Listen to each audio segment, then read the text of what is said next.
انسان کسی حال میں خوش نہیں رہتا۔ گلا شکوہ کرنا ہر دوسرے فرد کی عادت ہے۔ چمکتا دن ہو تو دھوپ کا گلا اور برسات میں بارش کا گلا عام سننے میں آتا ہے۔ کبھی کسی کی طاقت کا گلا اور کبھی اپنی بے بسی کا شکوہ کرنا بھی ایک عادت ہے اور مزاج بھی۔ آپ کو بے شمار لوگ ایسے نظر آئیں گے جو صبح صبح اخبار سے دنیا کی بدترین حادثاتی خبریں اکٹھی کر کے پورا دن کھانے کی میز پر، دفتر میں، شاپنگ کرتے ہوئے، بیوی بچوں کے ساتھ اور سفر میں ساتھیوں کے ساتھ تبصرے کرتے نظر آئیں گے، کیونکہ اب ہمارے ہاں خاموشی کی بجائے بولنے کو عبادت سمجھا جاتا ہے۔ اس لیے ہر کوئی فضول بولنے کی بجائے بامقصد گلا کرتا نظر آتا ہے۔ کبھی غور کیجئے کہ ہم لوگ سب کاموں میں سمجھداری دکھاتے ہیں سوائے گلا کرنے کے۔ اچھے فنکار ہونے کے باوجود ایک عجیب حماقت ہم سے سرزد ہو جاتی ہے، وہ یہ کہ ہم لوگ گلا بھی کبھی متعلقہ لوگوں سے نہیں کرتے۔ مثلا موسم خراب ہو رہا ہے تو ہم دفتر کے باس سے گلا کرنے میں مصروف عمل نظر آتے ہیں، حالانکہ ہمارے باس کا موسم کے ساتھ کوئی رابطہ نہیں۔ دفتری مصروفیات کا گلا اپنی بیوی سے کر رہے ہوتے ہیں،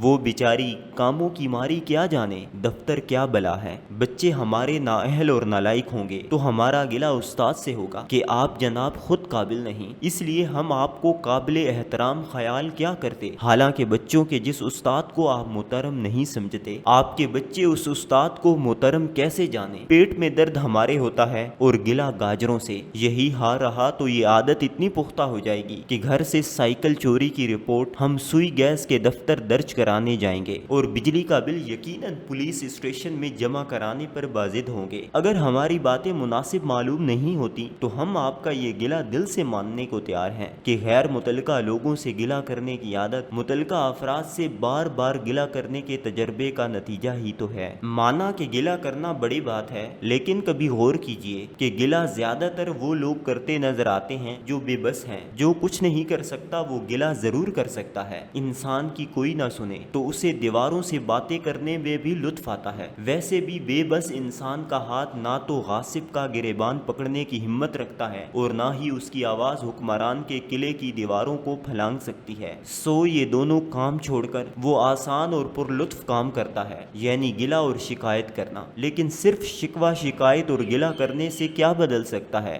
بے بس کی بے بسی تب دور ہو سکتی ہے جب اس کے دل میں یہ یقین پختہ ہو جائے کہ اس کے دونوں ہاتھ اگر مالک کل کائنات کے سامنے کچھ مانگنے کے لیے دعاگو ہوں اور اس کی آنکھیں آنسوؤں سے وضو کر لیں، تب اس کی آواز آسمان والا بھی سننے کو تیار ہوتا ہے۔ بے بس انسان کا سجدہ ہی اس کی بے بسی کا علاج ہے۔ حضرت واصف علی واصف رحمۃ اللہ علیہ کہتے ہیں کہ شیخ سعدی رحمۃ اللہ علیہ جنگل میں ننگے پاؤں جا رہے تھے۔ دل میں خیال آیا، میرا رب مجھ پر کہاں مہربان ہے، میں اس کا بندہ ہوں اور وہ مجھے ننگے پاؤں چلا رہا ہے۔ کچھ فاصلہ طے کیا تو دیکھتے ہیں کہ ایک شخص بیٹھا اللہ کا ذکر کر رہا ہے اور اس کی دونوں ٹانگیں ہی سلامت نہیں، اور ساتھ ہی ساتھ شکر ادا کیا کہ مالک تو نے مجھے ٹانگیں تو سلامت دی ہیں۔ اس لیے کہا جاتا ہے کہ اللہ والے گلا کرنے کی بجائے شکر کرتے ہیں۔ در حقیقت گلا کرنا ناسمجھی کی علامت بھی ہے۔ دوست کی بے وفائی کا گلا کرنے والا اپنی سمجھ کا گلا کرے کہ اس نے ایک بے وفا کو دوست سمجھا۔